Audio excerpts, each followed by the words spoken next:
बहुत समय पहले एक खूबसूरत लेकिन साधारण से शहर में दो भाई रहते थे, कासिम और अली बाबा। कासिम एक अमीर व्यापारी था। उसके पास बड़ा घर था, नौकर थे, अच्छे कपड़े थे और वह आराम की जिंदगी जीता था। दूसरी तरफ था अली बाबा, छोटा सा घर, सादा कपड़े, मेहनत भरी जिंदगी। वह रोज सुबह जल्दी उठता, अपने 3 गधों को साथ लेकर जंगल जाता और लकड़ी काटकर शहर में बेचता। उसी से उसका घर चलता।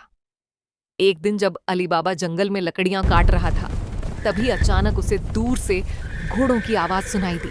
वह घबरा गया, जल्दी से गधों को झाड़ियों में छिपाया और खुद एक बड़े पेड़ के पीछे छिप गया। कुछ ही देर में 40 घुड़सवार वहां से गुजरे। उनके चेहरे ढके हुए थे, कमर पर तलवारें थीं। वे साधारण लोग नहीं थे, वे चोर थे। उनका सरदार आगे बढ़ा। वह एक बड़े चट्टान के सामने खड़ा हुआ और ऊंची आवाज में बोला, खुल जा सिमसिम। अचानक चट्टान हिलने लगी और उसके पीछे एक गुफा का दरवाजा खुल गया। अली बाबा की आंखें हैरानी से फैल गईं। कुछ देर बाद उन्हें रखकर बाहर आए। फिर सरदार बोला, बंद हो जा सिमसिम, और गुफा बंद हो गई। जब चोर चले गए तो अली बाबा का दिल जोर जोर से धड़क रहा था। क्या वह कोशिश करे? डरते डरते वह चट्टान के पास गया और बोला, खुल जा सिमसिम। गुफा खुल गई। अंदर का नजारा अद्भुत था। सोने के सिक्कों के ढेर, हीरे जवाहरात, मोतियों की माला, कीमती कपड़े। ये चोरों का जमा किया हुआ खजाना था। अली बाबा ने लालच न दिखाते हुए सिर्फ अपने जरूरत भर का सोना लिया और गुफा बंद करके घर लौट आया। घर पहुंचकर उसने अपनी पत्नी को सब बताया। पत्नी ने सोना तौलने के लिए कासिम के घर से तराजू मांगने गई। कासिम की पत्नी ने चालाकी की, तराजू के नीचे गोंद लगा दी।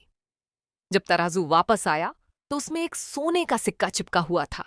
कासिम की बीवी ने उसे कासिम को दिखाया और उसे सब समझ आ गया। वह गुस्से से अली बाबा के पास गया और गुफा का राज जान लिया। अगले दिन वह खुद गुफा पहुंचा। खुल जा सिमसिम। गुफा खुल गई, लेकिन अंदर जाकर वह लालच में पागल हो गया। वह जितना उठा सकता था उतना भरने लगा। जब बाहर निकलने लगा, वह जादुई शब्द भूल गया।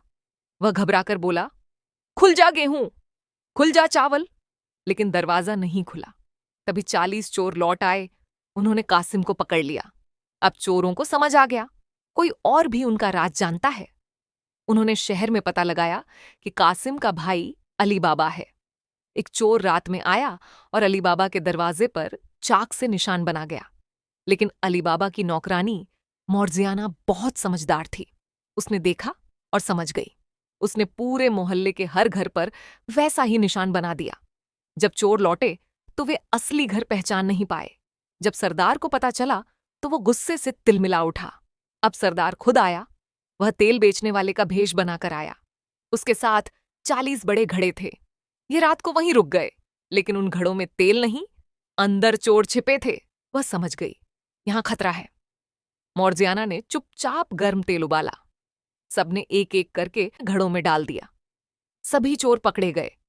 सरदार भागने की कोशिश करता है, लेकिन अंत में वह भी हार जाता है। हमें यह याद रखना चाहिए कि जो लालच करता है वह सब खो देता है, जो मेहनत करता है वह सब पा लेता है।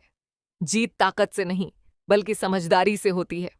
और सच्ची अमीरी धन में नहीं, संतोष में होती है।